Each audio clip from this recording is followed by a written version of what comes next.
Hola de nuevo, amigos de Locos por Nuestra Historia. Hoy tenemos un programa fabuloso que os auguro que no va a dejar indiferente a ninguno de ustedes. Hoy tenemos también a Pablo Larraz Andía, pamplonés, nacido pues prácticamente a la par que el que les habla, que es doctor en Historia de la Medicina por la Universidad de Navarra y ejerce como médico de familia rural de alta montaña del Servicio Navarro de Salud en el precioso Valle del Roncal.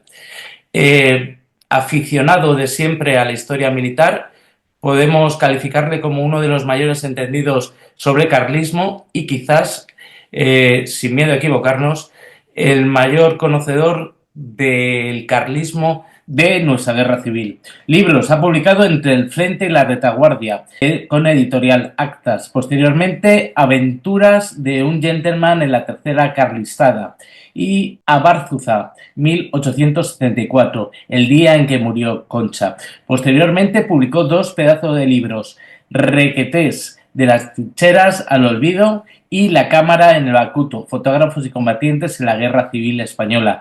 Y acaba de ver la luz hace unos meses Las últimas cartas del Requeté, correspondencias de guerra de Mateo Arbeloa y Josefina Muru, 1936-1937, que ha hecho junto a María Pilar Saez de Alberiz. Es el libro que hoy nos va a dar lugar a esta pequeña reunión. Vamos a acabar diciendo que ha comisariado varias exposiciones, La luz en la penumbra, Sanidad y humanismo en los siglos XIX y XX, que tuvo lugar en el Museo del Carlismo de Estella, y Sebastián Taberna, El rostro de la guerra, una recopilación fabulosa de documentación gráfica que ha tenido lugar el año pasado en el Museo Cerralbo. Hoy vamos a hablar de una historia humana, de una historia de un voluntario carlista, Mateo Arbeloa y Egüés, casada también con la manieruca Josefina Muru Iturgaiz, y con un niño muy pequeño que en el comienzo de nuestra guerra civil apenas tiene 7 meses de edad. Mañeru es una localidad en la merindad de Estella, a unos 25 kilómetros de la capital, situada en pleno Camino de Santiago. Yo pasaba los veranos en Roncesvalles, donde empezaba ese camino francés, que hoy tiene unos 450 habitantes y en aquel 1936 900. En el primer momento, en el domingo 9 de julio de 1936, Mateo Arbeloa abandona su Mañeru, abandona su casa para defender sus creencias, sus valores en una guerra civil que él pensaba iba a durar tan solo unas semanas. Durante esos 282 días, desde ese momento que salió de Mañeru hasta su fallecimiento en Vitoria, el 27 de abril de 1937, tuvo una correspondencia epistolar muy fluida con su querida Josefica. Más de 100 cartas que han caído, gracias a Dios, en manos de nuestro ponente de hoy y que nos dan una visión de vanguardia y retaguardia de lo que fue la campaña en tierras vasco-navarras. Quiero darte las gracias, querido Pablo, y darte la bienvenida a Locos por Nuestra Historia. ¿Qué te lleva o qué te llevó a escribir esta bonita historia? Bonita y triste historia. El máximo especialista en carlismo no soy. Soy un especialista muy centrado, sobre todo en el tema del Requeté y de la guerra civil, ¿eh? Y eso sí que es verdad que, bueno, me he centrado y bueno, sí que puedo estar ahí. Así como hay muchos carlismos, en el carlismo hay muchos periodos. Pero en lo que es lo que hemos comentado, historia humana, historia oral, historia de la memoria y demás, pues sí, yo creo que bueno, he dedicado muchos años pues a recoger fuentes, a recoger testimonios y bueno, y hacerlos patentes, y siempre dando mucha importancia bueno, pues a lo que es el documento gráfico también. El origen de todo esto está en el hijo de Mateo y Josefina, que es Víctor Manuel Arbeloa Muru, una persona, bueno, un referente intelectual en Navarra, una persona muy vinculada a los orígenes, a la refundación del Partido Socialista en Navarra en los años 70. Un hombre con una producción intelectual, una producción sobre temas muy especialista en historia de la Iglesia, en historia de la Segunda República Española y en muchos otros temas. Mateo y Josefina son los padres de Víctor Manuel Arbeloa. Aunque parece que es desvelar la historia, yo creo que hay que decir desde el momento que Mateo muere en la guerra y Víctor Manuel pues prácticamente no conoce a su padre. Tiene 1 año de edad cuando fallece. Mi relación con Víctor Manuel es desde hace muchos años, a raíz precisamente pues, de algunas de las publicaciones, a raíz de una conexión familiar que luego comentaremos. Y bueno, Víctor Manuel, poco antes de fallecer su madre, pues descubrió que conservaba toda la correspondencia que su padre le había escrito a ella, su madre, durante el año de guerra civil, en el que, bueno, no llega al año, de hecho, en el que está Mateo en el frente. Y del mismo modo, comprobó que conservaba también, Josefina conservaba todas las cartas, o prácticamente todas, que había enviado a Mateo durante este periodo. Víctor Manuel, pues bueno, hablamos del asunto y en un momento determinado, pues porque a él le producía pues bueno, es un tema lógicamente de una intensidad emocional muy potente para él, porque es su biografía, es parte de su historia personal, pues le resultaba muy duro pues trabajar todo ese material y me confió, pues bueno, me confió, digamos, la posibilidad de que lo hiciéramos, ¿no? De que lo trabajara. Me puse en contacto con mi buena amiga y compañera Pilar Sáenz de Albéniz y juntos emprendimos un poco lo que es el proceso de transcripción y más tarde de estudio, contextualización y demás, adecuado pues para llegar a esta publicación.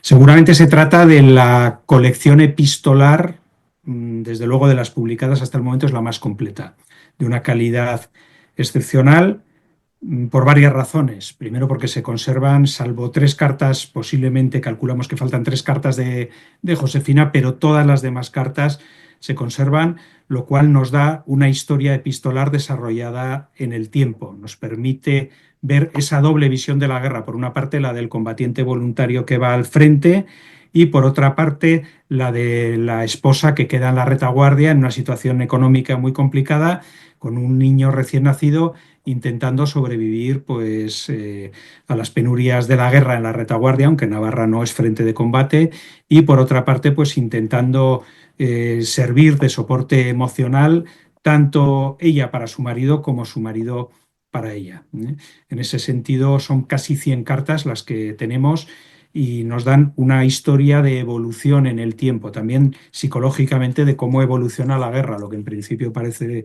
que va a ser un golpe militar, una sublevación, con un apoyo en Navarra, más que sublevación militar, es una sublevación cívico-militar, pues porque cuenta con un apoyo cerca del 80% de la población es favorable a la sublevación, ¿no? Y en ese sentido, pues bueno, psicológicamente ellos creen que aquello va a durar muy poco, que van a estar de vuelta si salen para la guerra el 19 de julio, que van a estar de vuelta para la siega y que muy pronto pues van a reincorporarse a la vida civil y reintegrarse en sus familias. El grado de movilización, como veremos, en algunos pueblos es impresionante. Mañero es uno de ellos. Y luego, claro, la guerra se alarga. Estas personas, muchos de ellos son personas ya pues, de 30, 40, 50 años, con varios hijos o con una salud delicada.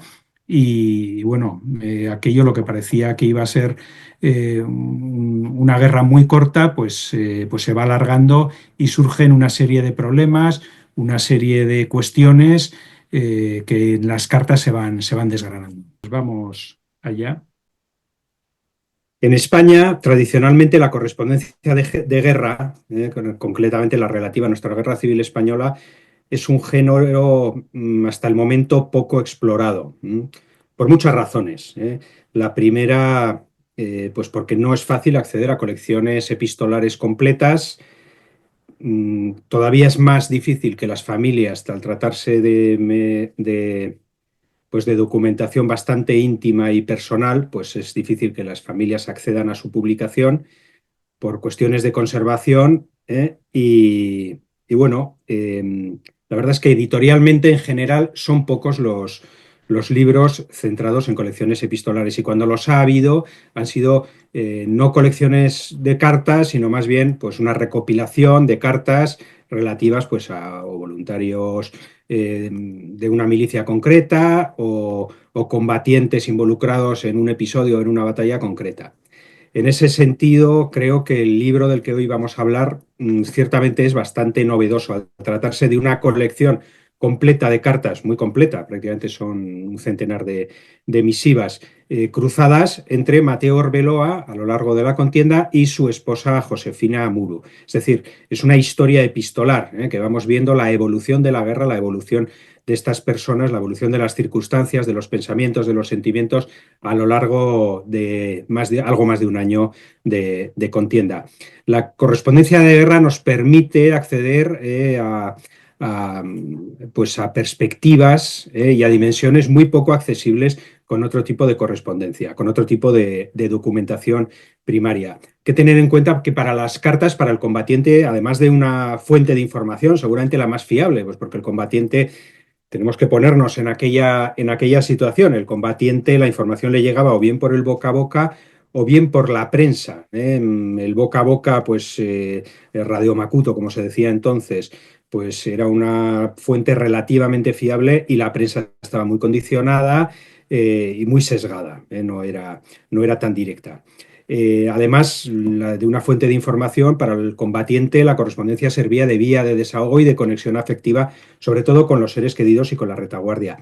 Y hay que tener en cuenta que la correspondencia generalmente, pues muchas veces al enviarse no por vías oficiales, sino bueno, los requetés tenían su propio servicio de correspondencia organizado por la Junta de Guerra Carlista de Navarra y además existía, pues bueno, en ese ir y venir de los voluntarios desde el frente, de los voluntarios del pueblo, se aprovechaban como correos. Entonces era una fuente de información que muchas veces sorteaba la censura.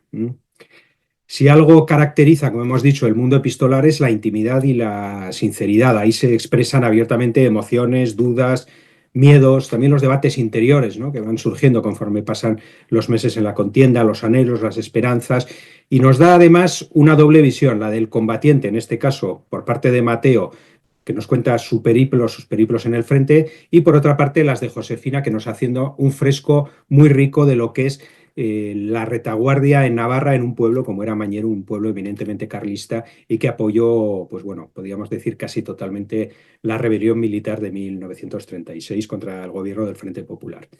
La correspondencia no solo vemos eh, pues datos, vivencias, etcétera. Es un reflejo muy bien también de lo que eran los valores, las convicciones, las formas de razonamiento, los esquemas de pensamiento, la manera de sentir de estas personas. Algo que debemos tener en cuenta, sobre todo, pues para valorar lo que ahí se está escribiendo y para no juzgarlo. Lo que no podemos es interpretar o intentar interpretar desde una perspectiva actual lo que sucedió hace 80 años en un tiempo que nos puede resultar cronológicamente próximo, pero que sociológicamente más tenía que ver con un siglo antes o con 2 siglos antes que con, dados los cambios que ha habido en el último siglo, que con lo que bueno, pues tenemos en la actualidad, ¿no? Es un tiempo antiguo donde bueno, pues hay una colisión de ideologías, de cosmovisiones, etcétera, muy diversas. No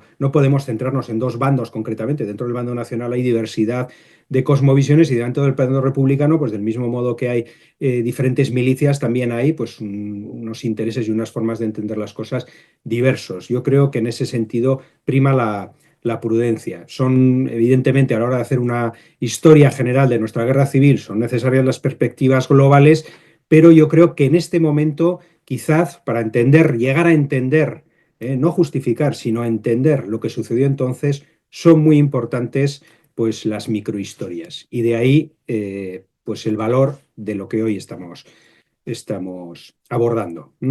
Después de esta introducción, yo creo que conviene ponernos un poquito en situación. ¿De dónde proceden Mateo Arbeloa y Josefina Muru? Pues son dos vecinos del pequeño pueblo de Mañeru. Mañeru es una población de apenas 900 habitantes en 1936, un pueblito que está entre la carretera entre Pamplona y Estella, más cerca de Estella que de Pamplona, un pueblo muy tradicional, con una economía, no hay industria, la gente se dedica básicamente a la agricultura, algo a la ganadería, pero sobre todo a la agricultura. Sociológicamente, pues como buena parte de esa Navarra tradicional, lo que prevalece es el sentimiento católico, la forma de vida católica, los valores católicos y esa forma de vida tradicional en un entorno rural. Un pueblo muy marcado también, como esa Navarra de entonces, por el clero, un clero popular. No debemos separarlo, digamos, del pueblo. La procedencia del clero, en general, todas las familias tenían, en general, algún religioso en ellas y un clero muy implicado también en las cuestiones populares, muy comprometido con la doctrina social de la Iglesia en aquel momento. Lo político, podíamos considerar Mañeru uno de los clásicos o más paradigmáticos bastiones carlistas de Navarra, además de que era también un lugar de la memoria, pues como Lumbier, Mendigorría o Artajona, pues podíamos decir que eran pueblos en aquel momento mayoritariamente carlistas, en una perspectiva en Navarra mucho más diversa de lo que se tiende a pensar. La Navarra en aquel momento no era uniformemente carlista, dependía de pueblos, de comarcas, etcétera, etcétera, pues por cuestiones muy diversas. El 6 de octubre de 1873, en el cerro que vemos en la imagen al fondo, en el cerro de Santa Bárbara, sucedió una batalla importante, una victoria carlista en la que el general Hoyo venció al general Moriones en su primer intento por ocupar Estella. En aquel momento era lo que se llamaba la Meca del carlismo. Aquello prevalecería en la memoria, seguían todavía visibles las trincheras, los fuertes de aquel encuentro bélico, ¿no? Eso lo demuestra, por ejemplo, que el marqués de Cerralbo, cuando realiza una serie de viajes propagandísticos en su intento, cuando está al frente de la comunión tradicionalista y es secretario de Don Carlos en España, en el año 1891, realiza una serie de visitas a diversas localidades españoles y una de las que visita en su viaje a Navarra y Guipúzcoa es precisamente Mañeru. En Mañeru también sucedió aquel famoso mitin jaimista en 1912 en el que acudieron más de 4.000 jaimistas, principalmente navarros, pero también riojanos, vascos, etcétera. Se inauguró la cruz en memoria de los 17 heridos carlistas que fueron fusilados en el transcurso de la batalla de 1873, como vemos en la imagen, que bueno, pues sigue todavía en pie y sigue siendo un motivo de recuerdo de todo aquello. En aquel mitin pues, se inauguró el Círculo Carlista de la localidad, uno de los primeros que hubo en Navarra, se llevaron las banderas, etcétera. Hubo otra visita posterior de la familia real carlista, en este caso de Beatriz de Borbón. Beatriz era una de las hijas de Carlos VII y visita en 1918 lo que es el Círculo Carlista, entrega unas fotografías, etcétera. Bueno, como vemos, un lugar importante en la memoria del carlismo que pesaba en esa identidad de Mañeru. Hablando ya un poquito de los protagonistas de esta historia, ¿quién era Josefina Muru? Pues una chica de Mañeru, nacida en 1912, de una familia muy humilde, casi podíamos decir pobre, como eran el 80% en aquel momento de las familias rurales de Mañeru. Su padre Corpus era jornalero, su madre murió cuando ella era muy pequeña. Tuvo la suerte de poder estudiar una temporada becada en Pamplona en el año 1924, pero sin embargo, a raíz precisamente de la muerte de su madre y de la necesidad de que aportara en casa pues esos estudios y esa vocación que tenía ella, era una chica muy espabilada, con una caligrafía y una ortografía magnífica, una manera de escribir, como veremos en las cartas, muy sentida y muy bonita, pues le obligan a volver a Mañeru pues para hacerse cargo un poquito de sus hermanos más pequeños y de las labores del hogar. Mateo, pues Mateo es un joven muy vital, muy entusiasta, nacido en 1910, también en Mañeru. Pertenece a una familia, lo que se llamaban en ese momento casas medianeras, casas de labranza, en las que, bueno, podían subsistir con los medios propios, sin ningún tipo de alaracas, pero bueno, tenían una posición, podríamos decir, media por debajo de los grandes terratenientes que había en Mañeru, que eran 3 o 4 familias. Era un hombre con una vocación muy marcada de agricultor, una pasión por el campo, y luego le gustaba también la música, le gustaba tocar el clarinete, participar en las cuestiones de la iglesia, en el coro, etcétera. Un hombre jovial, vitalista, muy entusiasta y muy trabajador en el campo, esforzado. Y luego políticamente un hombre de férreas convicciones carlistas. Vivía el carlismo muy intensamente. y estaba muy implicado en ese sentido. Ambos, pues lógicamente, se conocen de Mañeru y tras unos meses de noviazgo, galanteo, como se llamaba en aquel momento, establecen pues eso, un noviazgo formal en el año 1932. 2 años después, en el año 34, el 24 de agosto, se casan en la iglesia parroquial de Mañeru y se van de viaje de novios, muy típico de entonces también, a San Sebastián, a casa de unos parientes. Los, las posibilidades económicas son escasas y lo que se hacía es, pues bueno, pues ir a casa de un pariente, te alojabas, le llevabas una serie de regalos y ese viaje de novios que rememorarán en adelante, pues es el inicio de una historia matrimonial muy, muy bonita, muy bonita. Se querían ambos profundamente. El 1 de enero de 1936 nace su primer y único hijo, que es Víctor Manuel. No incidiré en él porque, aunque es un personaje, una figura, desde luego un referente intelectual, y en la historia de Navarra, digamos, pues de la época de la transición y de los años posteriores, un hombre con una trayectoria importante, pero que en todo momento, a pesar de ser protagonista de esta historia, ha querido siempre estar en un segundo plano para que los protagonistas sean sus padres. Así que cumpliremos ese deseo. El matrimonio de Mateo y Josefina, pues ¿cómo definirlo? Pues un matrimonio joven, feliz, lleno de amor, lleno de proyectos, lleno de ilusiones en aquellos años. Ni siquiera la convulsión política que en ese momento se está cirniendo en España, particularmente en Navarra, durante la Segunda República, sobre todo a partir de la Revolución de Octubre de 1934, pues parecía en aquel momento ensombrecer de ninguna manera pues toda esa felicidad de un matrimonio, pues eso, en la flor, ¿no? de la vida. ¿Cómo se vive la Segunda República? Vamos a poner un poquito todo esto en contexto, porque aquí que Mateo marcha a la guerra no es una ocurrencia de un día. ¿Cómo se vive la Segunda República en Navarra? En esa sociedad mayoritariamente católica, donde lo que se llamaba las derechas obtenían siempre el copo en las elecciones generales. El copo es todos los diputados forales de Navarra en el periodo republicano son católicos o conservadores o carlistas de lo que se llamaba el bloque de derechas o la Unión Católico-Monárquica, la candidatura católico-monárquica. Bueno, es diferente de agrupaciones electorales en las que inicialmente participaba también el Partido Nacionalista Vasco. Luego ya se distancia, se separa y se produce una fractura, ¿no? La política y sobre todo la legislación en materia religiosa de los gobiernos del Frente Popular colisionan directamente pues, con esa forma de sentir y de pisar. Medidas como fueron la disolución de la Compañía de Jesús, la prohibición de la enseñanza a congregaciones y órdenes religiosas, las agresiones a personas o edificios, la retirada obligatoria, algo que dolió mucho, ¿no? de los símbolos religiosos, de los crucifijos en las escuelas y los lugares públicos, otras cuestiones como la secularización de los cementerios, etcétera. No vamos a hacer aquí una historia de la Segunda República, pero conviene recordar que todo aquello produce un disgusto importante y aparte una oposición que si inicialmente en la Segunda República es acogida con cierta indiferencia por las masas carlistas, como bueno, pues un cambio de régimen, tampoco estaban muy contentas con la monarquía liberal, pero sin embargo, pues ese talante antirreligioso de los gobiernos izquierdistas producen una oposición muy activa en estos sectores conservadores de Navarra y particularmente del pueblo carlista de Mañeru. Para que nos hagamos un poco una idea de qué estamos hablando, en las elecciones a Cortes Constituyentes de 1931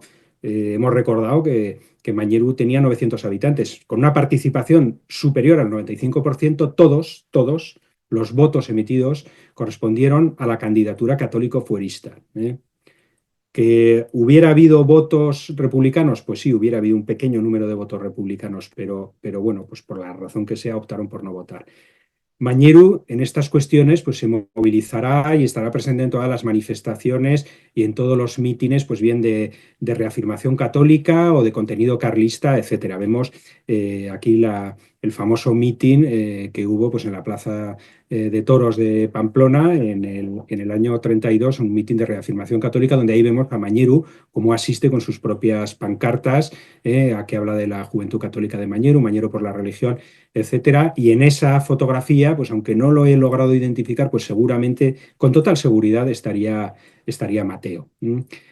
Por su parte, también Josefina, también es una mujer, al contrario de lo que se piensa, que en el ámbito de las derechas la actividad política de la mujer era muy escasa en absoluto, por lo menos en el ámbito carlista.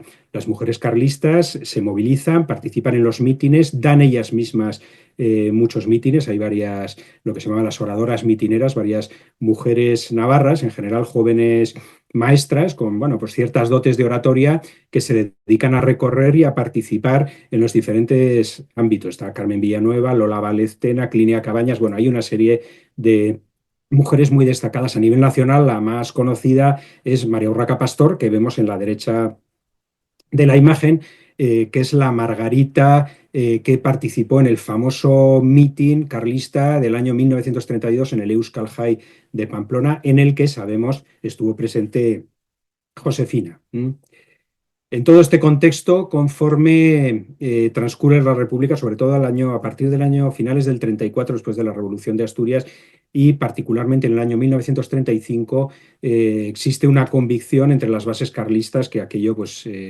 como diríamos vulgarmente, va a acabar a tortas. Está ahí una división completa en la sociedad, una fractura completa, y el convencimiento, pues, por ambas partes, de que únicamente con la eliminación del adversario se podrá llegar pues a un triunfo político. Es de esta manera como en Navarra empiezan a organizarse lo que se llamaban primero las decurias, que eran grupos de voluntarios que se dedicaban a custodiar las iglesias, los edificios religiosos, para evitar ataques anticlericales, y más tarde se va organizando el Requeté, la organización juvenil carlista que cada vez va adoptando más un carácter militar.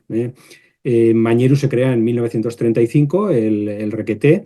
Se incorpora rápidamente Mateo con más de 100 compañeros. Se organizan en lo que son unas secciones donde van los domingos, pues, a hacer una perentoria, una básica instrucción militar que se la dan precisamente, pues, los que han hecho la mili o algún militar retirado, etcétera. Están desarmados, tienen unas pocas pistolas y hacen la instrucción con palos de escoba en un término apartado de Mañeru los domingos, antes de ir a misa. Tienen varias reuniones con los dirigentes carlistas, en el círculo carlista, etcétera. De tal manera que están hasta cierto punto organizados. El 19 de julio de 1936 se inicia en Navarra la sublevación contra el gobierno del Frente Popular, en el que inmediatamente participa y se incorpora de forma activa el carlismo.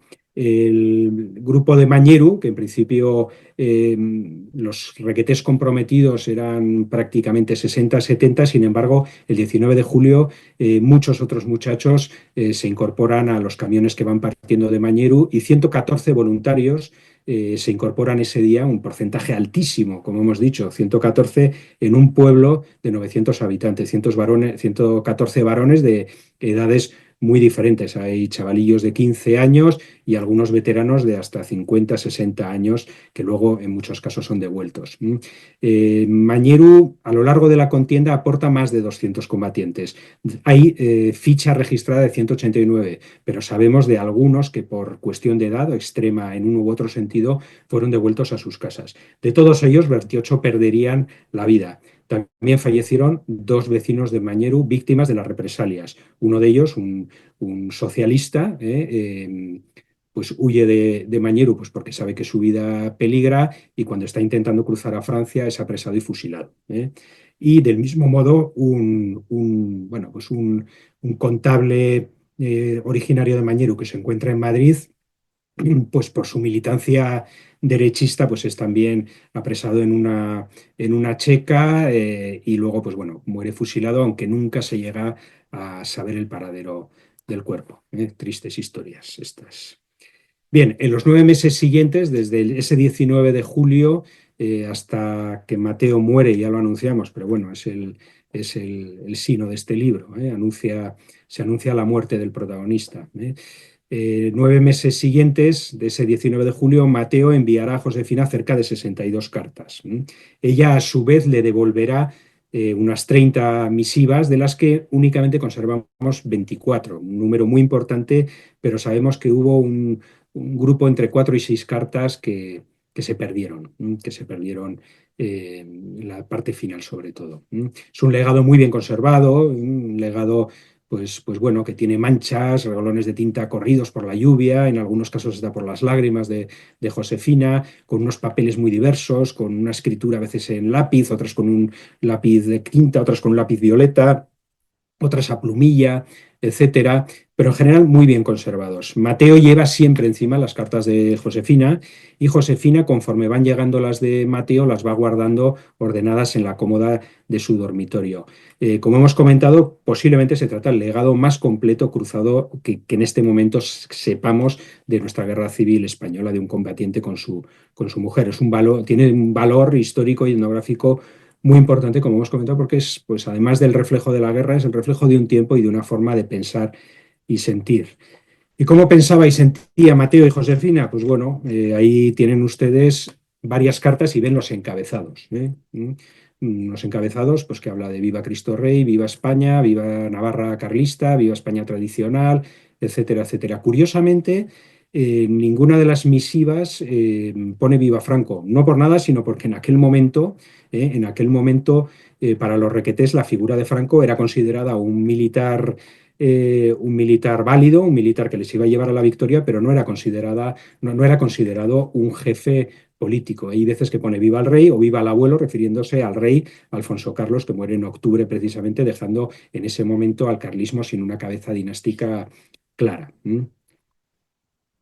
La estancia en Pamplona es muy cortita, ¿eh? Llega el 19 de julio y permanece hasta el 25 en Pamplona, realizando, les ordenan a varios realizar labores de vigilancia, de custodia, pues, de edificios, etcétera. Algunos voluntarios marchan el mismo 19 de julio directos al frente, unos al frente de Madrid, otros al frente de Guipúzcoa, pero Mateo, junto con otros voluntarios de Mañeru, se les encargan estas funciones. Sin embargo, el 25 de julio ya sí marchará al frente. La primera carta de Mateo precisamente es de este periodo, ¿no? El 22 de julio escribe una carta, pues dándole noticias a su mujer de que se encuentran ahí, que están alojados en unas escuelas, etcétera, y le dice, ¿no? Le dice, no mandéis nada, que ya veremos si se termina pronto o no. Es decir, la idea que tienen los voluntarios en aquel momento es que bueno, va a ser, no es una guerra, va a ser un golpe de Estado, un golpe de Estado que va a secundarse, pues, por unos enfrentamientos, una guerra corta, y que ellos calculan que en 2 o 3 semanas, en el momento en que se entre en Madrid, la Columna de Madrid, están convencidos de que van a entrar en Madrid,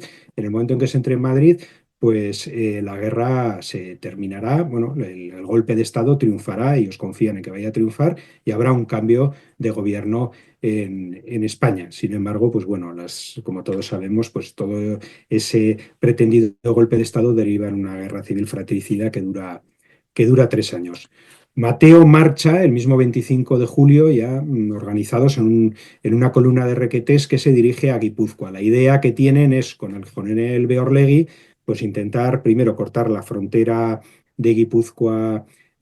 Bueno, la idea inicial es socorrer a las fuerzas sublevadas en Guipúzcoa, que están resistiendo en el Hotel María Cristina y en algún otro edificio de San Sebastián, y sobre todo en los cuarteles de Loyola. La idea que tienen es secundar eso y que a la vez, pues bueno, los carlistas, que en aquel momento eran también numerosos en Guipúzcoa, pues se vayan uniendo a la rebelión en las diferentes localidades. Sin embargo, como sabemos, pues bueno, ahí la sublevación fracasa por diversas razones en San Sebastián, y columnas de socialistas y anarquistas, porque en ese periodo las milicias del PNV están muy de perfil, todavía no están muy convencidos de qué oponerse, y ya parece que se van a significar a favor de la legalidad republicana, pero lo están haciendo en ese momento con muy poco entusiasmo.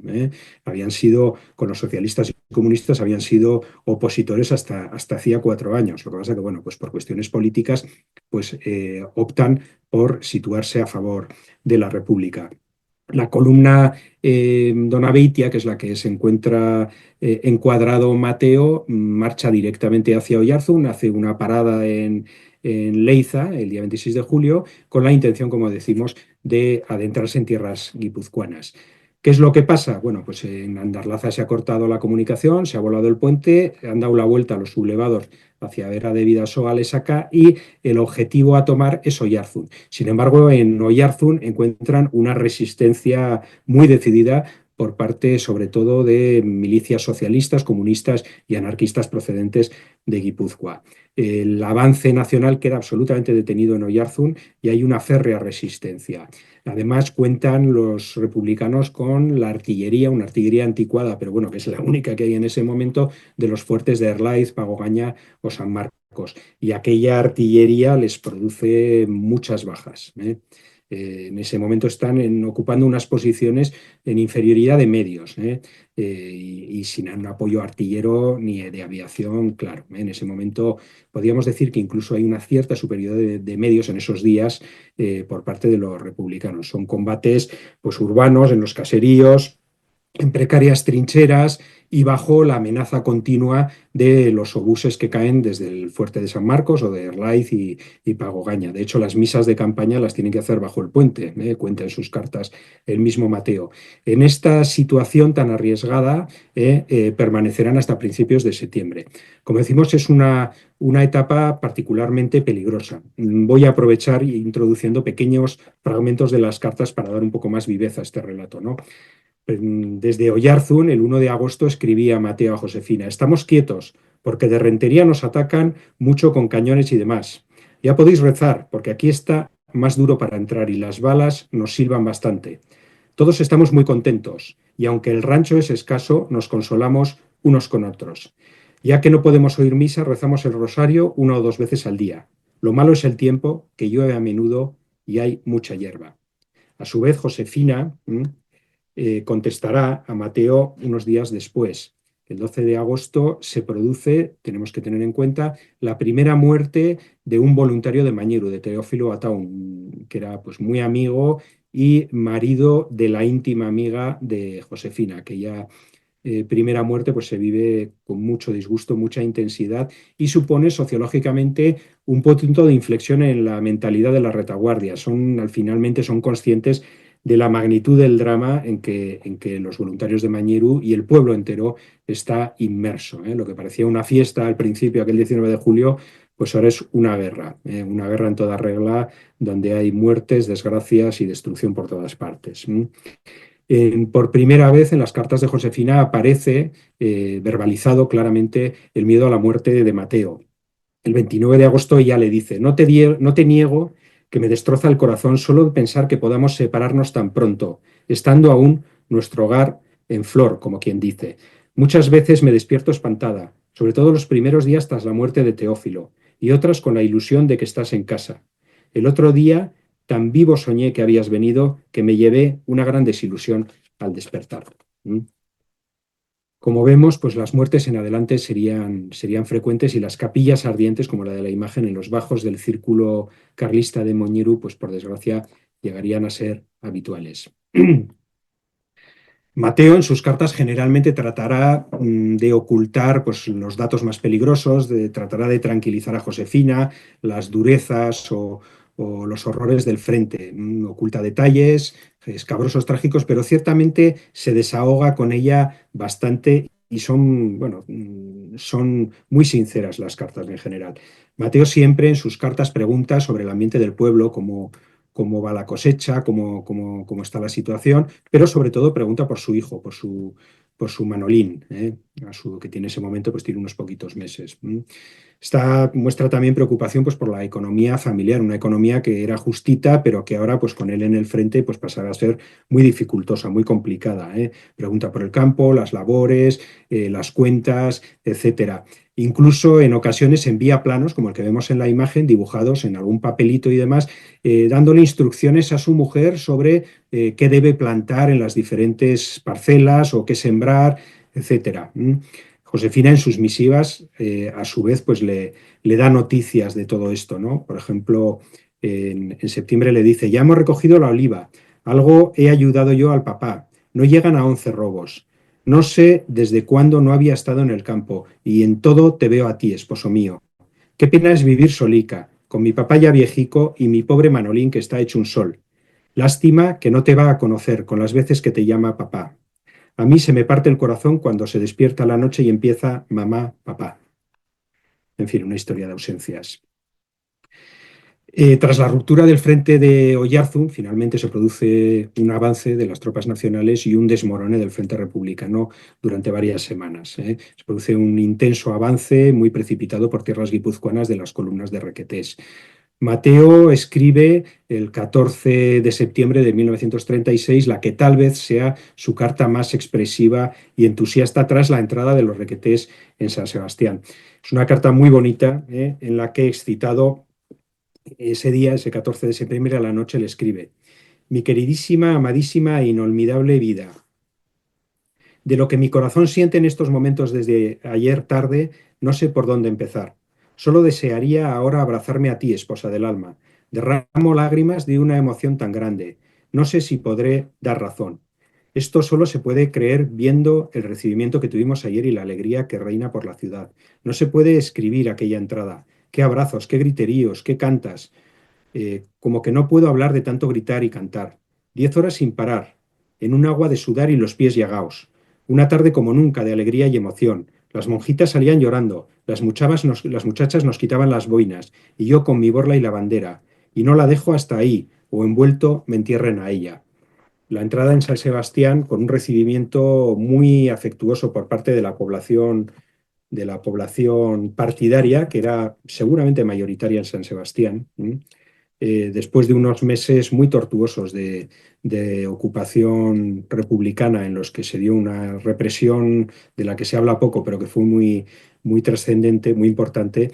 Pues bueno, pues son recibidos los Requetés entre aclamaciones y curiosamente sin pegar un solo tiro. Luego se iniciaba a partir de ese momento la represión contraria, que está más estudiada.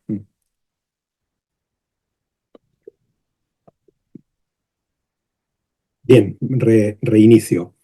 Eh, Tras la entrada de los Requetés en San Sebastián, reaparece en las misivas nuevamente la esperanza en un final corto de la guerra, en que las tropas del Frente de Madrid avancen, entren en Madrid y aquello termine en pocas semanas.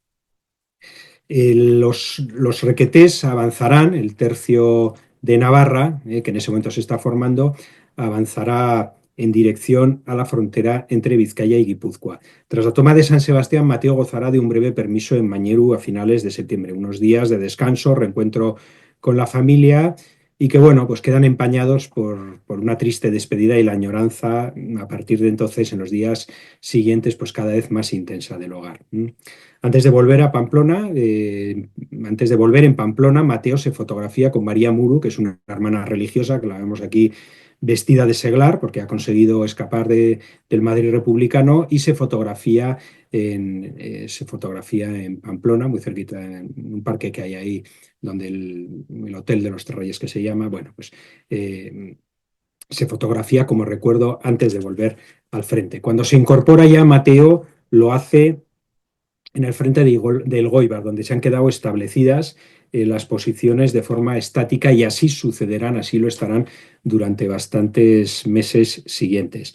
Lo hace desde Cestona. Cestona era el lugar donde pasaban temporadas de descanso tras la subida a defender las posiciones del monte Calamúa en lo que se llama el Parón del Norte, entre septiembre de 1936 y el marzo de 1937.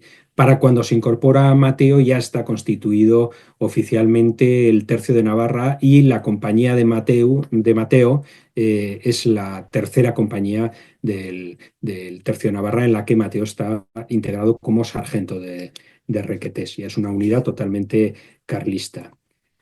Precisamente desde allí, desde el balneario de Cestona, escribe una postal, encuentra ahí en el cuarto donde está, encuentra una postal y se la escribe pues afectuosamente a mi Manolín, en recuerdo de Cestona durante la guerra carlista, su papá, en recuerdo de Manolín. Comenzaba para Mateo la etapa más dura de la contienda, que es la guerra de trincheras en torno a las posiciones del monte Calamúa.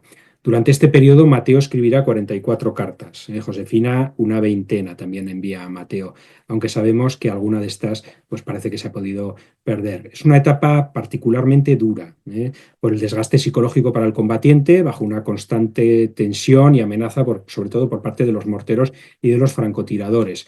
una posición que ocupan ahí. Hay 4 posiciones en el Monte Calamúa. La número 2 es la más peligrosa, en la que distan las líneas republicanas de las nacionales, distan únicamente 70 metros. Es una guerra, bueno, estilo un poco la Primera Guerra Mundial, aquellas guerras de trincheras de la Gran Guerra, ¿no? Aquella guerra de posiciones donde prevalece aquello del ellos y nosotros, ¿eh?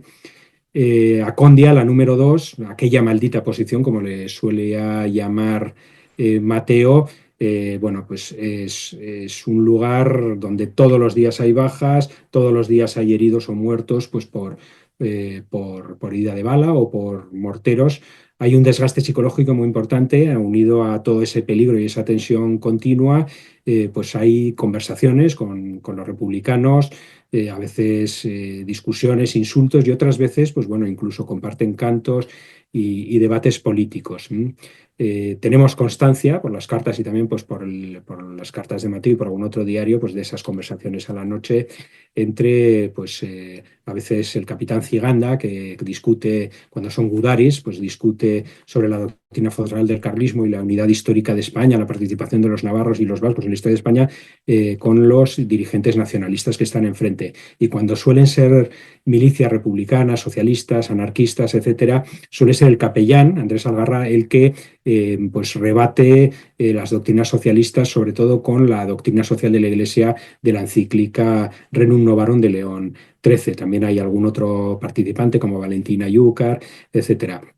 Eh, Cuenta de forma muy curiosa estos debates, sobre todo solían darse a última hora del día, a la noche, eh, entre estos personajes que hemos comentado y comisarios políticos que solían, a veces dice el mismo Mateo, ¿no? Que se ve el reflejo de cómo están leyendo a la luz de una linterna o de una vela, pues están leyendo unos textos.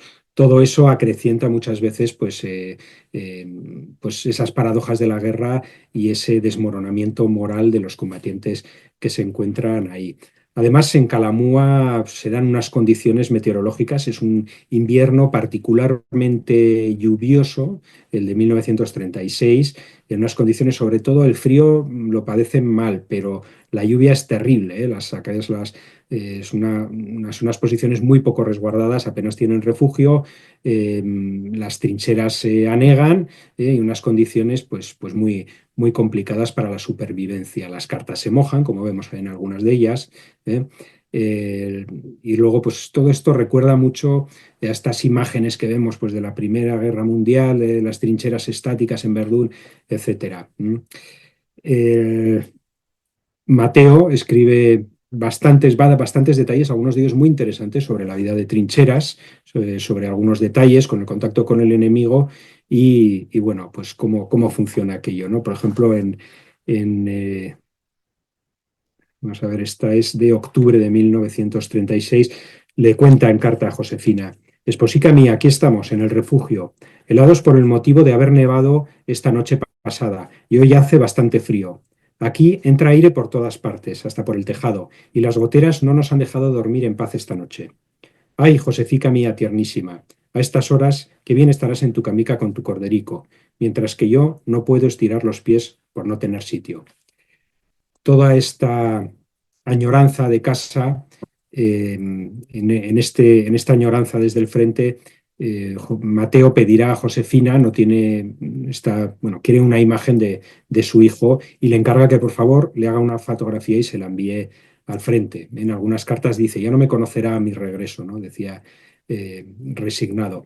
Josefina coge al niño, sale de Mañeru con el autobús, va a Pamplona, hacen una fotografía y se la envían. Es la primera fotografía de Víctor Manuel Arbeloa, de su hijo, que Mateo llevará siempre en el pecho, junto con las cartas de Josefina. En algunos momentos enseña la fotografía, la besa, la da a besar a sus compañeros, y por las cartas, nos lo ponen las cartas, como a las noches aprieta, cuando tiene pues mucha añoranza, aprieta en el bolsillo de su pecho, lo mismo las cartas que la fotografía, ¿no?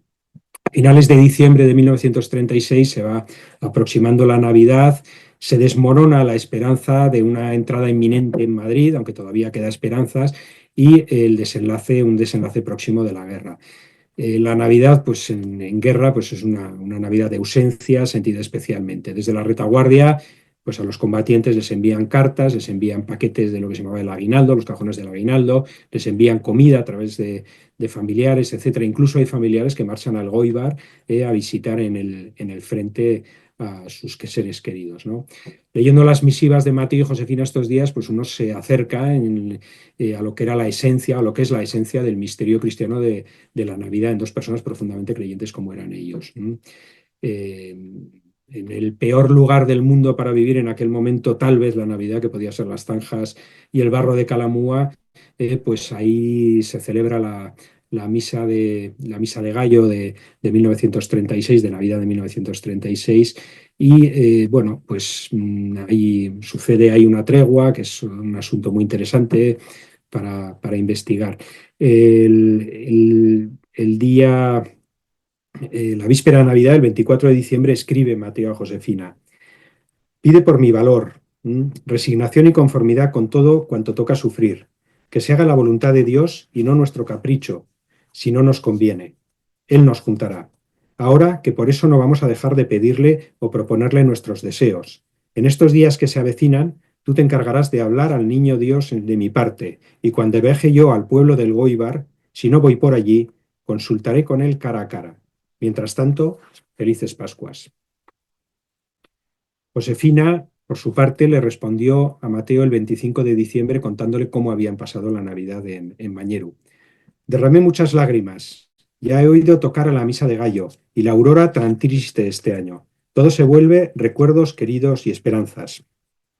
He estado cerrando la iglesia y le he dado al niño Jesús unos besos fuertes de tu parte y le he dicho unos cuantos recadicos poniendo toda mi alma en mis súplicas.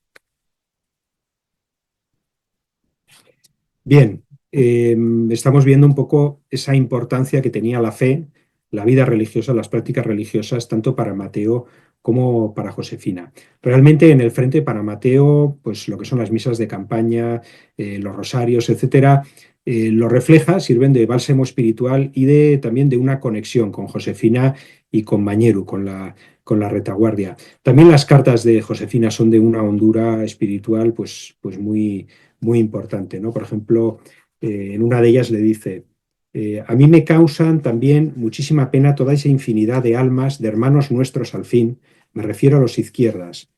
No juzguéis y no seréis juzgados. Y en la misma carta le invita a Mateo a rezar por sus enemigos, ¿eh? Bueno, es un punto de vista creo que interesante recordarlo. A su vez, Mateo en una carta le contesta: cada vez quiero ser mejor, como tú me dices. Yo creo que la cuestión religiosa, además de la etnográfica y de lo que es la bélica, pues es uno de los grandes, bueno, de los grandes valores de estas cartas, de los grandes puntos de interés, que bueno, nos llevan a esa mentalidad, a la que tenían aquellos. El día 1 de enero de 1937, Manolín, su hijo, cumplía su primer año de edad, y Mateo le manda un regalo, encarga al cartero, cuando baje, está en el frente, está en el monte, vamos, en Calamúa, y le encarga que cuando baje a El Goibar, que es un poco la población que servía de retaguardia al frente de Calamúa para los nacionales, luego estaba enfrente Eibar, estaba en poder de los republicanos. Bueno, pues cuando va a El Goibar le encarga al cartero que por favor le suba una postal que quiere enviársela a su hijo. Encuentra esa postal de la niña que estamos viendo y le escribe pues el texto que pueden ustedes leer ahí. Mi amadísimo hijico, con la mayor alegría y tristeza al mismo tiempo, y desde estas montañas regadas de metralla enemiga, te envío esta postal para recuerdo de tu padre durante la guerra, en tu primer año de vida, digo, al cumplirse. Como tú, pequeñín mío, no conoces aún estas cosas y te sentirás tan juguetón como esa edad lo requiere, en ese día te deseo consueles a tu mamá, abuelos y tíos con tus gracietas, y así todos juntos paséis un día feliz en medio de las amarguras que los españoles padecemos. Yo pediré por ti, para que en tu vida seas más leal que nosotros a Dios y a España. Tu papá, Mateo. Eh, Durante los periodos de estancias en las diferentes posiciones de Calamúa se intercala algún periodo de descanso, sobre todo en el Goibar, en el Goibar, también en el balneario de Cestona. Ahí los requetés pasan temporadas, sobre todo pues, para descansar y aprovechar para asearse y despiojarse en aquel momento. la suciedad en las trincheras es importante y la presencia de parásitos, de lo que se llamaba el piojo de la ropa, pues es constante. Con la inacción, pues sí que hay, en las cartas se denota, ¿no? Un mayor tiempo para reflexionar, para pensar, y se acrecienta la añoranza de la retaguardia. Mateo, en ese momento, como hemos visto, un hombre muy religioso, pues se refugia en la oración, en sus visitas frecuentes al sagrario y a la iglesia del Goíbar, y bueno, de hecho le escribe a Josefina, ¿no? A eso de las 7 de la tarde voy todos los días a rezar el rosario a la iglesia, así que a esa hora trasládate con el pensamiento y únete a mi oración. Como hemos visto, pues esa conexión espiritual. Eh, También tiene tiempo pues, para la lectura, sobre todo de libros piadosos sobre doctrina social de la Iglesia. Curiosamente, a pesar de ser un hombre sencillo y con una educación muy básica, porque tuvo que empezar a trabajar en el campo pues, muy pronto, ¿no? Siendo menor de edad, pero sin embargo tiene ese interés. Y es un hombre en cuestiones de doctrina social, pues tiene libros, lo hemos visto, libros curiosos, anotados y estudiados, sobre todo pues, de la Renum Novarum y de cuestiones en ese momento candentes, ¿no? de, de actividad social. En su corazón siempre repasa un poquito esas premisas, ¿no? Del requete y las anota a veces, ¿no? Sufre en silencio el frío y el calor, el hambre y la sed, las enfermedades, las penas y las fatigas. Haz de la paciencia el fondo de tus sufrimientos y del valor el desahogo de tu paciencia. Frases muy poéticas, muy bonitas, pero que en ese sentido para Mateo son la realidad en aquel momento de aquel frente tan duro de Calamúa. En ocasiones también, no todo es rosa, en ocasiones surge en las cartas también la rabia y el desánimo ante la prolongación de la guerra y sobre todo ante la ausencia de permisos. Él lleva mucho tiempo esperando un nuevo permiso para visitar a su familia y no se lo conceden. Y él está en ese sentido rabioso, sobre todo ante los periodos que no está en el frente, que está en el Goíbar, cuando dice, en vez de en el Goíbar podía estar en Mañeru con mi familia descansando, ¿no? También se nota cada vez con más tristeza lo que es la muerte de compañeros en las posiciones de Calamúa. Todo siempre al final en las cartas termina un poco pues saliendo a relucir esa fe confiada que le servía de bálsamo con todos esos padecimientos, ¿no? En enero escribió a Josefina, contra más ganas tengo de que esto termine, parece que se alarga, ¿verdad, Josefica? Pero ¿qué vamos a hacer? Dios así, si Dios así lo permite, nuestros jefes sabrán hacerlo mejor que nadie. A nosotros nos toca obedecer y aguantar todo lo que venga. Desde Mañeru, a su vez, pues también esa pesadumbre y esa ausencia se va incrementando. Por ejemplo, vemos como en enero Josefina escribe a su esposo, queridico mío, no sé cómo empezar a charlar y después tampoco no sé terminar. Solo de pensar que estas letras y garabatos van a estar ante tus ojos. Vamos, quisiera transmitir todo el amor que mi corazón rebosa para que te lo lleves al tuyo, tan amable también y enamorado de esta pobre personita, que asimismo está chiflado por un pobre requeté, el más majo que existe y sobre todo que posee cualidades que distinguen a todo buen requeté. De lo demás, bueno, no quiero continuar elogiándote, no sea que te infles algo más de lo que estás y tengas que estarte después cosiendo la vestimenta. Mateo, también como yo sabes que no cae un cabello de la cabeza ni una hoja del árbol sin la voluntad de Dios. Y aunque os sirven las balas por todos los lados, si Él no ha decretado ahora tu muerte, nada temas. Claro que, como decimos siempre, por Dios y solo por Él se pueden hacer tales cosas. A Él ofrezco todas las penas y tristezas, tuyas y mías. Sobre todo me acuerdo más de ti, cuando la noche, después de un ratico de acostarnos, solías ir tú. Parece que te veo por el cuarto, andar de allí para allí. Vamos, querido mío, que cada día que pasa aprecio más la dicha de estar juntos.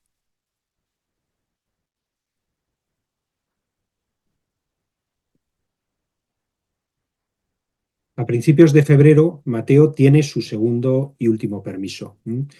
Son 4 días que pasará después de tanta añoranza junto a Josefina y Manolín. Unos días pues cargados de felicidad y otra vez cargados de dolor pues con la despedida. De hecho, es la última vez que Mañeru, que Mateo estaría en su querido Mañeru. A finales de marzo finalizaba para Mateo la tediosa etapa de la vida de posiciones en torno a Calamúa y comenzaba la esperada ofensiva nacional sobre Vizcaya, largamente preparada. por primera vez Mateo da cuenta de que están combatiendo una evidente superioridad de medios, con un apoyo aéreo muy importante y con cañones artilleros. En ese momento está empezando a actuar en el frente norte la artillería alemana, los famosos 8,8, que en los asaltos de los montes y demás, pues están prestando una labor muy importante al Ejército Nacional. Son días de avances rápidos, de marchas agotadoras, donde, pues bueno, se producen avances muy importantes, pero también se multiplican el número de bajas en las filas de requetés. Es una etapa especialmente dramática por el grado de destrucción y el extraordinario empleo de medios de guerra. El Mateo lo hace patente en sus cartas, ¿no? Por ejemplo, el 9 de abril, desde Ochandiano, escribió a Josefina: ¿cuántas cosas te diría de lo visto estos días? Ya llegará el día, si Dios quiere, y os contaré cosas que hasta ahora no había visto. Esto es la verdadera guerra. Tiroteos inmensos, cañonazos sin cuento, aviación superior ametrallando sin cesar todos los montes y los pueblos, el campo sembrado de cadáveres, dormir al raso en el monte y lloviendo. Eh, a partir de entonces vemos cómo en las cartas empieza a ser cada vez más patente y más presente el miedo a la muerte y la intuición de un posible desenlace trágico. De hecho, comienza a dar en las cartas indicaciones de si llegara ese día fatídico, cómo debía actuar Josefina. En el 7 de abril, por ejemplo, también desde Ochandiano, un Ochandiano que está arrasado por los combates, escribe a Josefina: al hallarme en tanto peligro, muchas veces quisiera estrecharme contigo lo más fuerte y amorosamente para despedirme de ti por si acaso. Pero por otra parte, no conviene que sea así, porque no haría carrera en mi destino. Y así en este momento las lágrimas se me saltan al recordarte y hablarte de esta manera. Nos ha costado un poco el llegar aquí por la resistencia de los rojos y lo malo del terreno. Hay que ir monte por monte con grandes palizas. Ha muerto también otro hermano del pobre Teófilo, pero malo ha de ser que muramos todos. Y por su parte, pues Josefina, en ese mismo contexto, le contesta a Mateo: ay, vida mía, ya vais saliendo de muchos trances y peligros. ¿Será así en adelante? Los días de los ataques se oían en Mañeru perfectamente los cañonazos. No te digo de cómo estábamos, con el alma en un hilo, temblando, y no dejamos un momento de rezar, pedir y suplicar por vosotros. Pídele a Dios para mi resignación y que me abrace con su amor para no acordarme tanto de ti, porque si me matan, esposo mío, sin que Él me ayude, mucho no podré resistir tal golpe. Bueno, textos, como vemos, muy emocionantes. Los días 6, 13 y 16 de abril son días de combates muy importantes para el Tercio de Navarra. Debe ocupar por 3 veces el estratégico monte Sabigain, un monte, pues bueno, de una importancia táctica muy importante para los dos ejércitos, y ambos se empeñan en ocuparlo. El Tercio de Navarra, como digo, actúa 2 días en vanguardia. Toman el 6 y el 13, es el Tercio de Navarra. El día 6, precisamente, la compañía de Mateo es la que realiza el asalto a las trincheras de la cumbre. Sin embargo, a la noche se retira el Tercio de Navarra, queda una compañía de soldados ocupando la posición, soldados de reemplazo que no están fogueados. Realizan un ataque, un intrépido ataque, los mineros asturianos, y reconquistan el monte. Vuelve a suceder lo mismo el día 13, tiene nuevamente el Tercio de Navarra que actuar, con bastantes bajas, pues porque hay un ataque aéreo propio de los aviones nacionales, que causa muchas bajas en la compañía. La segunda compañía queda diezmada, de hecho. ¿eh?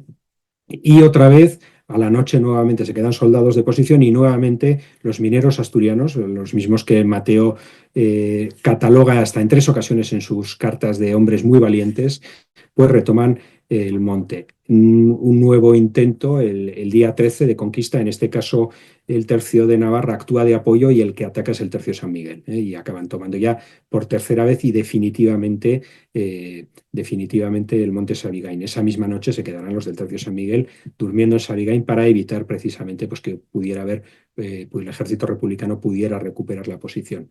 En esas tomas, Mateo aparece distinguido en el parte de operaciones, en la primera de las tomas, por su arrojo y valor en el asalto al frente de su escuadra de las trincheras de la cumbre. Unos combates debieron ser escalofriantes. Al final de la batalla dicen pues, bueno, pues que el monte, las laderas quedaron cubiertas de cadáveres. Es lo que Miguel de Arteche en su famoso libro El abrazo de los muertos, que es lo que precisamente da título, ¿no? Como los cadáveres de milicianos, de gudaris y de requetés y de soldados, pues quedaban muchas veces entrelazados y abrazándose, pues como bueno, en una reconciliación que solo se logra, decía Miguel de Arteche, con la muerte, ¿no? En esos mismos días, Mateo recibe por fin ya no solo un permiso, sino que recibe la concesión de la licencia. Eh, Carlos Ciganda, el capitán, es consciente de que es un hombre, bueno, pues casado con un hijo que lleva mucho tiempo allí y que el peligro es muy grande. Y le concede la licencia para poder regresar al pueblo siguiendo un poco el criterio de que al tener Mateo otros dos hermanos voluntarios en el frente, porque estaba su hermano Nicanor se encontraba con él en el tercio de Navarra y luego había un tercer hermano en el frente de Madrid, los tres voluntarios requetés. Pues al ser el mayor de tres hermanos tenía la posibilidad de regresar. Sin embargo, aflora ese dilema en Mateo. Por una parte siente cada vez más el peligro cada vez más cerca, pero por otra parte, y la añoranza de la familia, lógicamente, pero por otra parte considera que como carlista, pues para él es una responsabilidad y tiene un sentido del deber en el que considera que debe permanecer con los suyos, por lo menos hasta que entre en Bilbao. De hecho, le escribe a Josefina en esos días de marzo. Josefina, aquí hago más falta que en otras ocasiones. Dios me detiene. No culpéis a nadie, ni hablar. Le escribía a Josefina y al tiempo le comunicaba su decisión de seguir hasta que se entre en Bilbao, después que regresaría a Mañeru. Bien, al día siguiente, el siguiente objetivo del Tercio de Navarra, después de aquellas tres tomas del Sevigain, es avanzar un poco hacia el Valle de Aramayona, con la intención de bueno, pues, entrar en la zona de Olaeta y de ahí avanzar hacia el Amboto y tomar lo que se llamaba el Tellamendi. El Tellamendi era otro monte también, pues con una altura pues, de una importancia estratégica importante para lograr y secundar el avance hacia Vizcaya. Es un monte pues, de una altura media junto al collado de Amboto. El Tercio de Navarra realiza tres avances por el Valle de Aramayona, tres intentos de aproximación hacia el Tellamendi en 3 días consecutivos, tomando como base el pueblo de Olaeta. Son los días 16, 17, 16 y 18 y 19. Sin embargo, las tres ocasiones no se llega a producir el ataque, pues porque hay unas condiciones atmosféricas, una lluvia terrible, hay una visibilidad muy escasa y todo ello imposibilita pues, que haya un apoyo artillero del asalto, por lo cual tienen que regresar en el último momento. Uno de los días pasan la noche en el monte y otros regresan al caserío de Olaeta, donde se encuentran acantonados.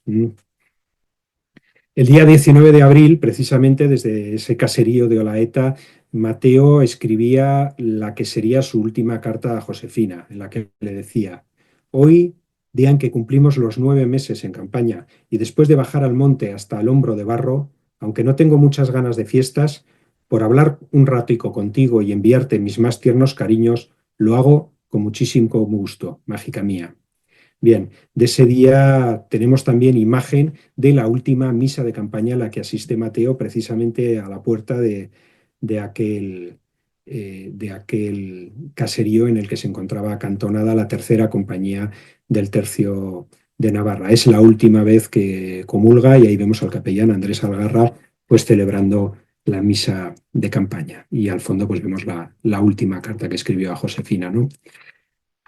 En fin, al día siguiente, tras un tercer y último intento, una penosa penosa marcha de aproximación a través del collado del Amboto, apenas 200 requetés del Tercio de Navarra inician el asalto, un asalto en que hay cierta descoordinación entre las diferentes compañías y demás, pero realizan el asalto de la altura del Tellamendi, donde se encuentra en aquel momento defendido por más de 500 milicianos del Batallón Socialista Octubre. Es una acción bélica muy brillante, pues porque logran ascender por una vertiente del monte pues prácticamente inhóspita, desde donde no se esperaba el ataque, realizan un épico asalto a la bayoneta y consiguen, aunque en inferioridad manifiesta de efectivos, pues consiguen desalojar al enemigo de la cumbre.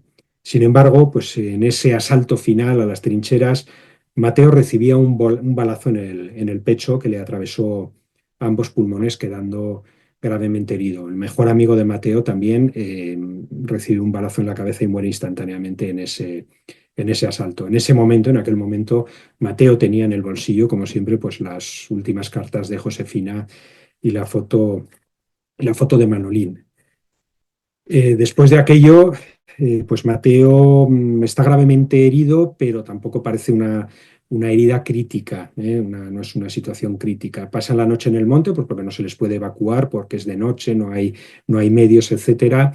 Y al día siguiente pues es bajado en hombros hasta el cruce de la carretera, allí es montado en una ambulancia y trasladado a Vitoria, al hospital de Samaniego, que es unas escuelas que han sido habilitadas como hospital militar debido a que el hospital militar de Vitoria pues, se encuentra en aquel momento totalmente colapsado, ¿no? Hay que habilitar otros centros y ahí alojan a Mateo y a tantos otros requetes, ¿no?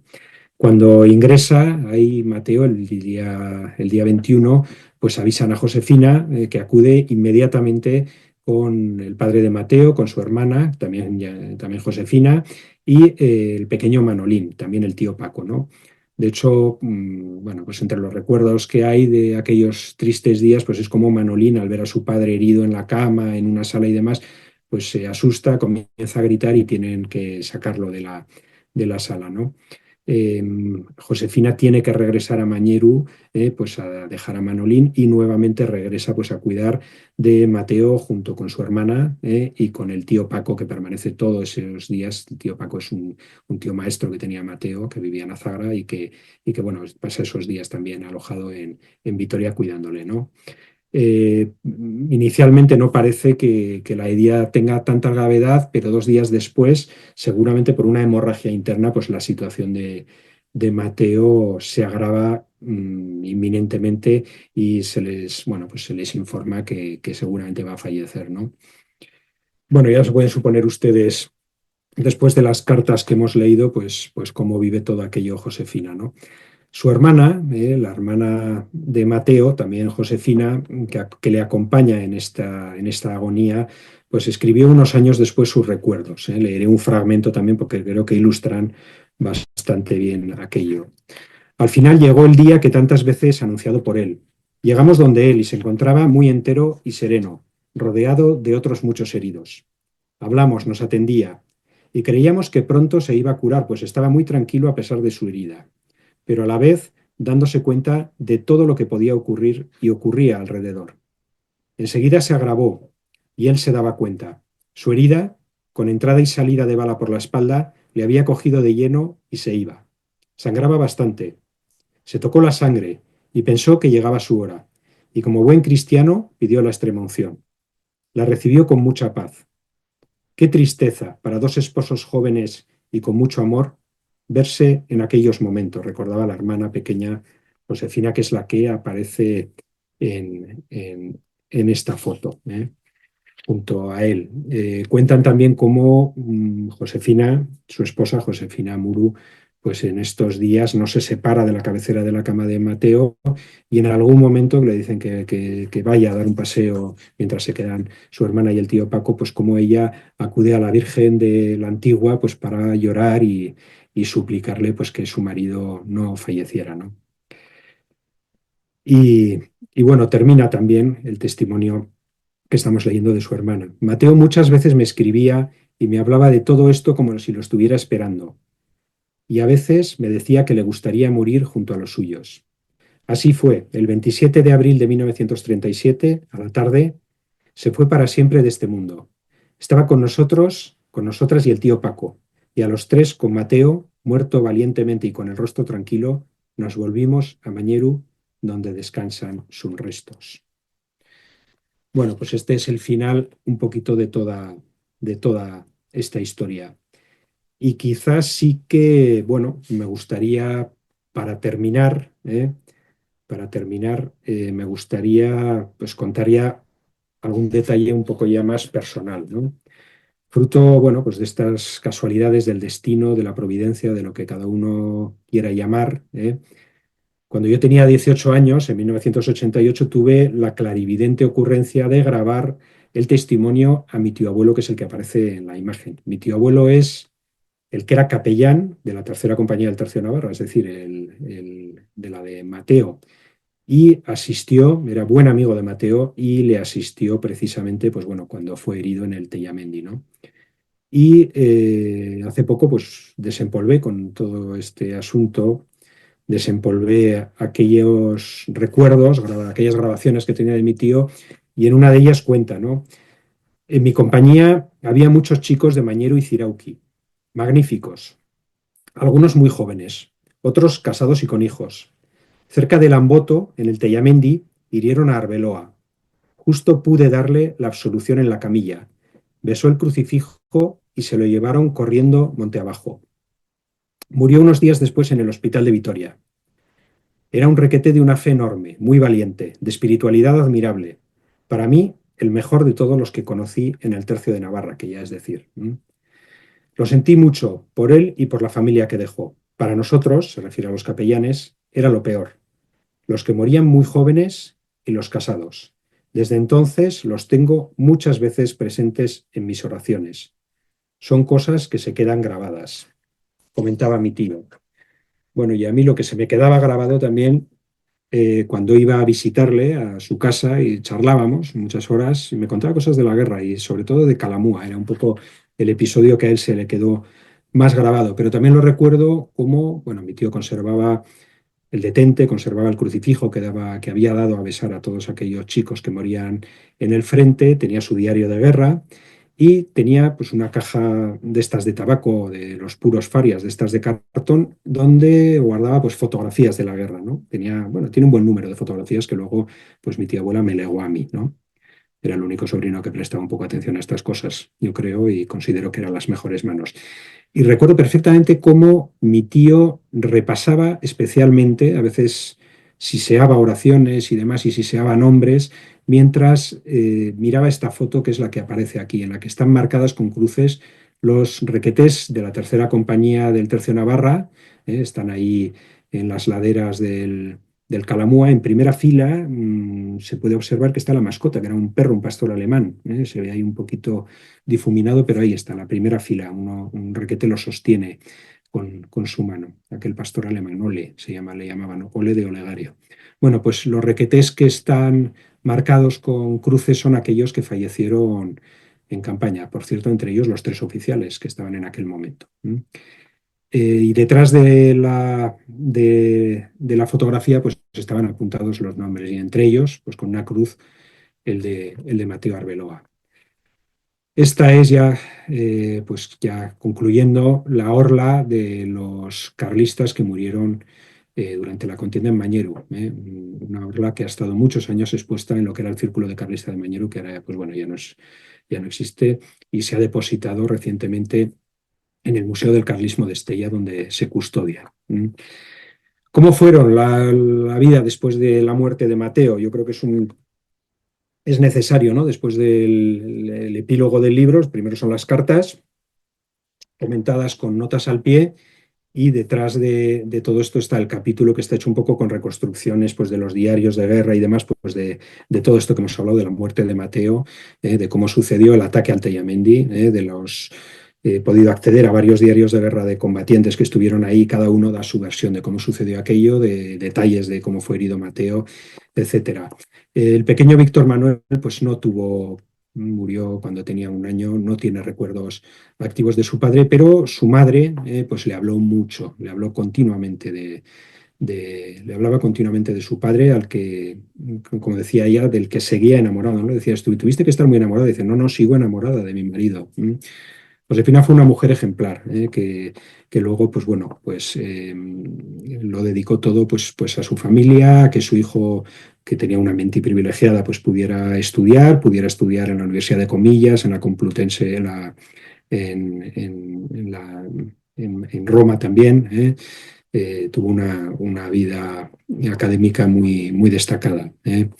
Vivían con el abuelo Corpus, que vemos en la imagen, que falleció en 1946. Y como comentamos, pues luego pues, pudo, con un esfuerzo familiar importante, vendieron la poca hacienda que tenían pues, para poder estudiar en la Universidad de los Jesuitas de Comillas y luego en la Gregoriana de Roma.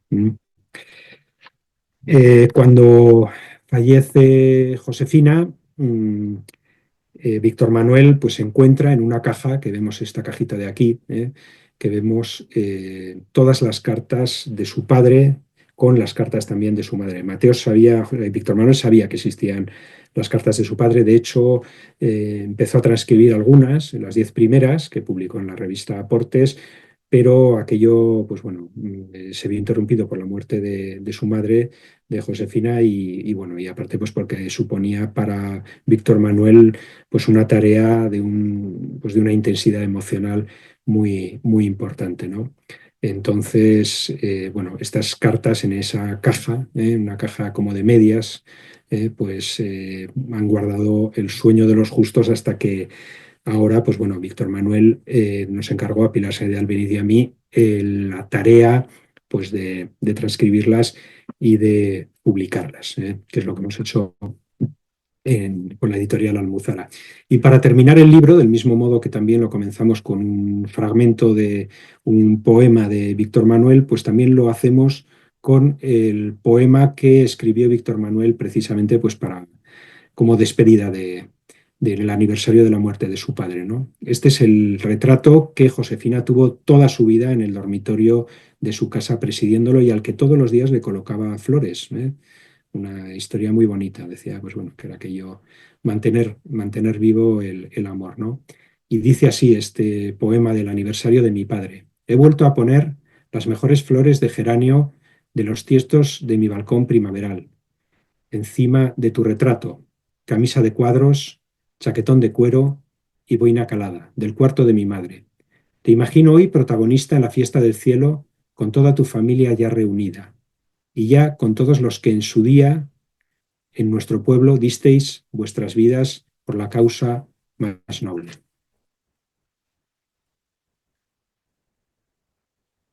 Yo estoy seguro que tú y mi madre habéis cogido también unas flores de geranio, seguramente de mis tiestos del balcón en mi recuerdo. Víctor Manuel Arbeloa Muru.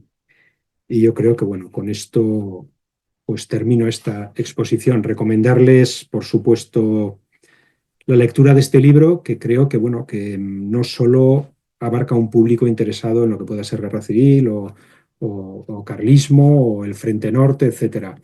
Yo creo que es una colección epistolar con una importancia y una belleza, pues también desde el punto de vista de lo que son las cartas de amor románticas.